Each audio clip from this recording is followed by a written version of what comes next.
Обновување на постојната листа за работни места за кои се врши пресметка на работниот стаж со дополнителен стаж од 1 година, бара независниот синдикат на градежни работници и Макам Транс. Тие веќе изготвиле список со струките за бенефициран стаж, а од утре ќе го достават во архивите на надлежните институции, односно до владата, премиерот и Министерството за труд и социјална политика.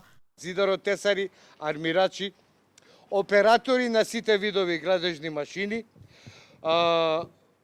возачи на тешки товарни возила, шлепери, камиони, висински работници, хирурзи, возачи на возила со опасни материи, леари, формирачи на форми за лиење, работници во леарница, заварувачи, и тоа сите видови, таксисти, оператори на сметачки машини и обезбедувачи кои работат ноќна смена. Значи, овој список ќе биде дополнително, накнадно дополнет, затоа што може би сме нешто испуштиле од струките и од професиите кои заслужуваат дополнителен работен стаж.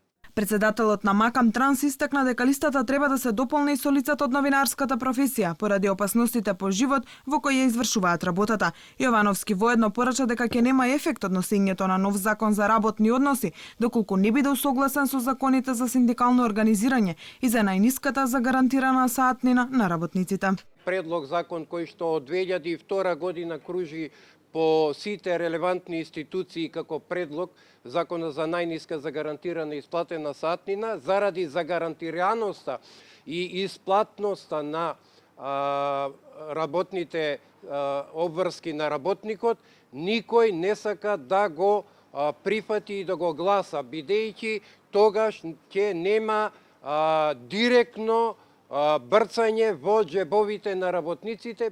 Во предлог законот се предвидува на 15 во месецот доколку работниците не бидат исплатени, фирмата во која работат автоматски да биде ставена на продажба.